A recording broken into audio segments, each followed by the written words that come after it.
ఒక చిన్న ప్రశ్న. సంసోన్ అనగానే మీకేం గుర్తొస్తుంది? బలము, ఇంకా దెలీలా చేతిలో అక్క దెలీలా చేతిలో చిక్కుకున్నాడు, స్త్రీలోలుడు, ఓకే, ఇంకా నాజీరు చేయబడినవాడు, ఇంకా చాలా చాలా జుట్టు, ఇంకా సెల్ఫ్ కంట్రోల్ లేదు, స్వీయ నియంత్రణ లేదు, ఇంకా సింహాన్ని చీల్చేస్తాడు, ఇంకా కళ్ళు పోగొట్టుకుంటాడు, ఇంకా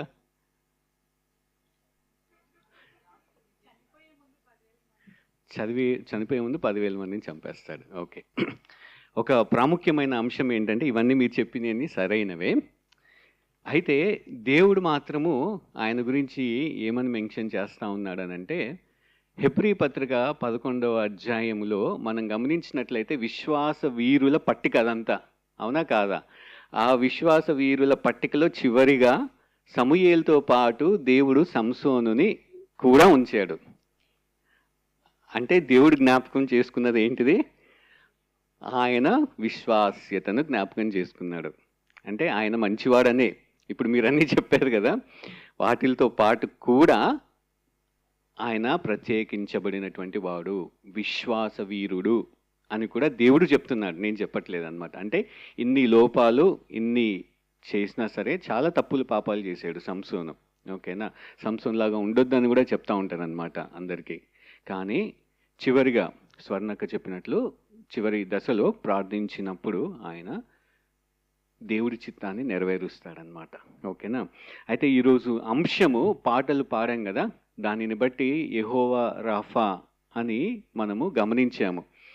అయితే సాధారణంగా ఈ స్వస్థతని మనము ఏ విధంగా చూస్తామంటే శారీరక స్వస్థత గురించి. అంటే మనకి జలుబు దగ్గు తుమ్ము ఉంటే అవి స్వస్థపరిచే దేవుడు అంత శక్తి ఉందని అనుకుంటాం, కానీ అంతకు మించి స్వస్థత అంటే మానసిక స్వస్థత, ఆత్మీయ స్వస్థత కూడా చేసేటువంటి శక్తిమంతుడైనటువంటి దేవుడు.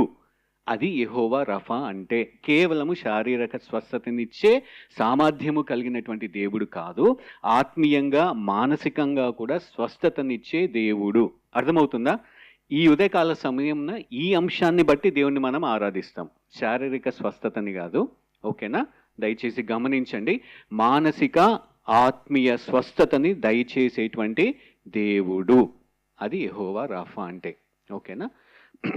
దయచేసి నాతో పాటు మీరందరూ కూడా న్యాయాధిపతుల గ్రంథము 16వ అధ్యాయము 28 నుంచి 30 గల వచనాలను చదువుదాం. నేను చదువుతాను, దయచేసి మీ యొక్క బైబిల్స్లో గమనించండి.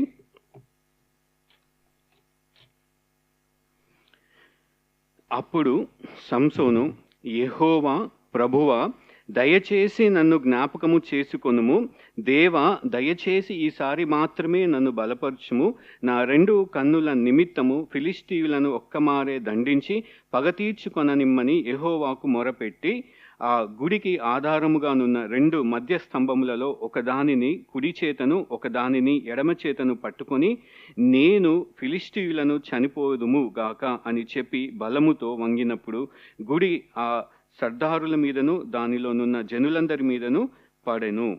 మరణకాలమున అతడు చంపిన వారి శవముల లెక్క జీవితకాలమందు అతడు చంపిన వారి లెక్క కంటే ఎక్కువాయెను.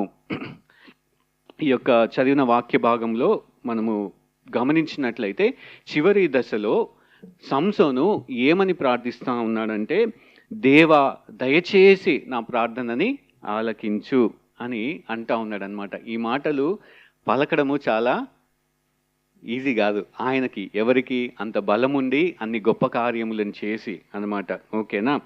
అంటే ఒక స్వీయ నియంత్రణ లేని స్త్రీ లోలుడు, ఓకేనా?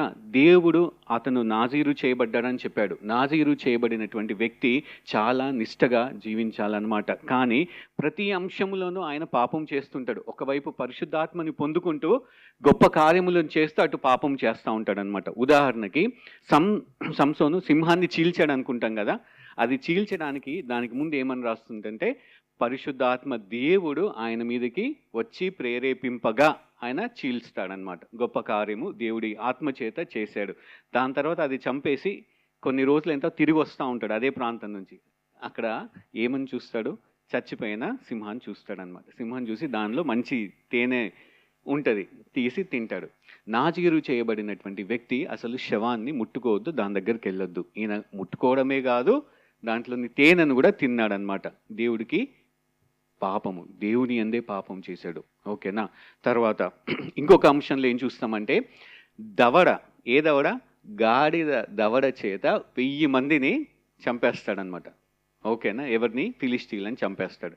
చంపేసిన తర్వాత ఏం జరుగుతుంది అని అంటే అలసిపోతాడనమాట. అలసిపోయి నేను ఇంత ఘనం కష్టపడి 1000 మందిని చంపేశాను, నీ చిత్తం నెరవేర్చే కదా, నాకు నీళ్ళు ఇవ్వాలన్న కొంచెము కూడా నీకు లేదా అని దేవుణ్ణి ప్రశ్నిస్తాడు. ఓకేనా? అర్థమవుతుందా? పరిశుద్ధాత్మ దేవుడి చేతనే 1000 మందిని చంపాడు. అలసిపోయినటువంటి వ్యక్తి నేను చనిపోతున్నాను, ఫిలిష్తీయుల చేతిలో నేను దప్పిక చేత చనిపోవాలా, నాకు నీళ్ళు ఇవ్వవా అని దేవుని ప్రశ్నిస్తూ ఉంటాడు. ఎంత పాపము! అర్థమవుతుందా మీకు? దేవుడు ఆత్మచేత నడిపింపబడి క్రియ చేసి దేవుణ్ణే ప్రశ్నిస్తూ ఉన్నాడనమాట.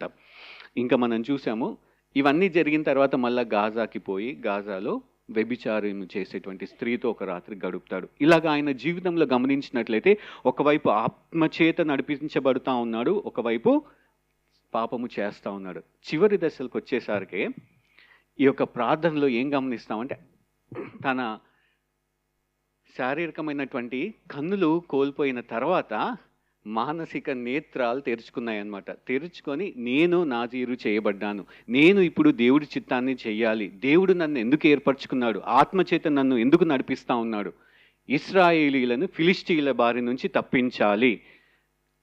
ఈయన పుట్టక ముందే, సంసోను పుట్టక ముందే దేవుడు వాళ్ళ తల్లిదండ్రుల దగ్గరికి వెళ్ళి సంసోన్ పుడతాడు, ఆయన నాజీరు చేయబడతారు, మీరు కూడా ద్రాక్షారసము తీసుకోవద్దు, మిమ్మల్ని కూడా మీరు కలుషితం చేసుకోకండి అని చెప్తాడనమాట. అంటే దేవుడు ఏర్పరచుకున్నాడు. ఎందుకు? 40 సంవత్సరాలు ఫిలిష్తీయుల చేతిలో ఇశ్రాయేలీలు ఉంటారనమాట. వారి నుంచి విడిపించడానికి దేవుడు ప్రత్యేకపరుచుకున్నాడు సంసోనుని. అది మర్చిపోతాడు. చివరి దశలో ఉన్నప్పుడు ఏమని ప్రార్థిస్తూ ఉన్నాడు? దయచేసి దయచేసి అని 2 సార్లు ఉంటుంది అన్నమాట. నన్ను జ్ఞాపకం చేసుకో. ఇంతకుముందు ప్రార్థనలోనేమో నేను నీళ్ళ కోసం చచ్చిపోవాలా, ఫిలిష్తీయుల చేతిలో చిక్కిపోవాలా అన్నటువంటి వ్యక్తి ఇప్పుడు ఏమని చెప్తా ఉన్నాడంటే ఈ యొక్క ప్రార్థనలో నేను వాళ్ళతో కూడా చనిపోయినా పర్లేదు, నీ చిత్తం నేను చెయ్యాలి, వాళ్ళని హతమార్చాలి అని నిర్ణయం తీసుకుంటాడు. ఆ మనసు ఏ మనసు అంటే తగ్గింపు. ఇప్పుడు ఆయనకి గుర్తొచ్చింది అసలు ఆయన ఎందుకు దేవుడు ఏర్పరచుకున్నాడు అని చెప్పేసి, ఎందుకు ప్రత్యేకింపపరుచుకున్నాడు అని చెప్పేసి. ఈ సందర్భంలో మొదటి కార్యములన్నీ కూడా సింహాన్ని చీల్చేటప్పుడు కానివ్వండి, 1000 మందిని హతమార్చినప్పుడు కానీ ప్రతిసారి ఏమని మెన్షన్ చేస్తుంటుందంటే బైబిల్లో పరిశుద్ధాత్మ దేవుడు బలముగా వచ్చినప్పుడు, లేకపోతే ప్రేరేపించినప్పుడు, ప్రభావితం చేసినప్పుడు ఇది చేశాడని ఉంటుంది. ఇక్కడ మాత్రము చివరిలో ఆ మాట ప్రస్తావించబడలేదు. దాని ఉద్దేశం ఏంటంటే ఆల్రెడీ పరిశుద్ధాత్మ దేవుడికి లోబడి ఆ ఒప్పుకోవడం అనేది జరుగుతూ ఉంది. అందుకని పరిశుద్ధాత్మ దేవుడు వచ్చాడు అనేటువంటి అంశము రాయబడలేదు. ఇది నా ఇంటర్ప్రిటేషన్, వేరే వాళ్ళు ఏదైనా చెప్పొచ్చు, నేను అనుకుంటా ఉన్నాను. ఆత్మ నడిపింపు చేత ఆయన ఆ ఒప్పుదల అనేది కలిగిందనమాట. మన జీవితంలో కూడా చాలాసార్లు గమనించినట్లయితే క్రైస్తవులుగా మనకి తెలుసు దేవుడు మనల్ని ప్రత్యేకించబడిచారు, మనము ఒక ఉద్దేశము దేవుడు మన పట్ల కలిగి ఉన్నాడని. కానీ ఈ లోకంలో కలిసిపోయి గర్వం కావచ్చు, స్వీయ నియంత్రణ లేకపోవచ్చు, ఓకేనా, కోపం ఉండొచ్చు, ద్వేషం ఉండొచ్చు, అసూయ ఉండొచ్చు, ఈర్ష్య ఉండొచ్చు, ఇవన్నీ పాపాలే. నిన్న మెంటల్ హెల్త్ సెషన్కి అటెండ్ అయిన వాళ్ళకి అర్థమవుతుందన్నమాట. ఓకేనా, ఇవన్నీ మానసిక ఆత్మీయ రోగాలన్నమాట. వీటి నుంచి దేవుడు మనల్ని స్వస్థపరుస్తూ మనల్ని ముందుకు తీసుకెళ్తా ఉన్నాడు. ఆయన ఉద్దేశాలను నెరవేర్చడానికి ఆ స్వస్థత దయచేస్తూ ఉన్నాడు. ఆయన స్వస్థత దయచేస్తున్నాడు కాబట్టే సంఘముగా సహవాసము కలిగి మనము ముందుకు వెళ్తున్నాము.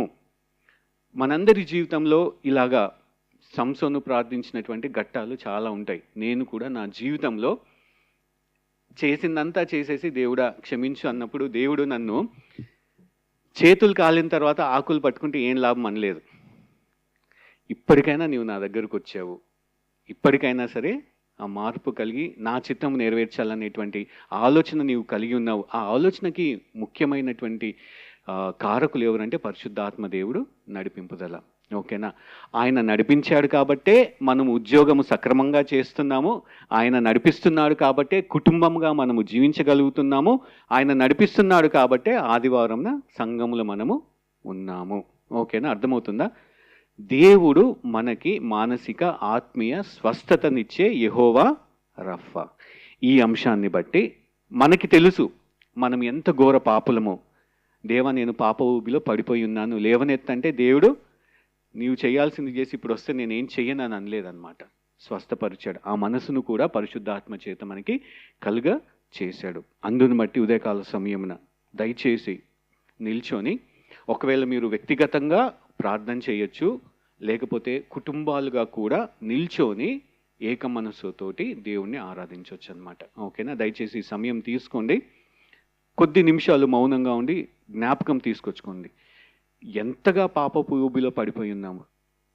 ఆ పాపపు ఊబిలో నుంచి దేవా నన్ను రక్షింపుము అన్నప్పుడు తన ఆత్మచేత మనకి శక్తినిచ్చి బలమునిచ్చి నడిపించి తన చిత్తాన్ని తన ఉద్దేశాలను నెరవేర్చి బిడ్డలుగా మనల్ని నిలబెడతా ఉన్నాడనమాట. అందును బట్టి దేవాది దేవుని స్తుతిద్దాము. సమయం ఇవ్వబడింది.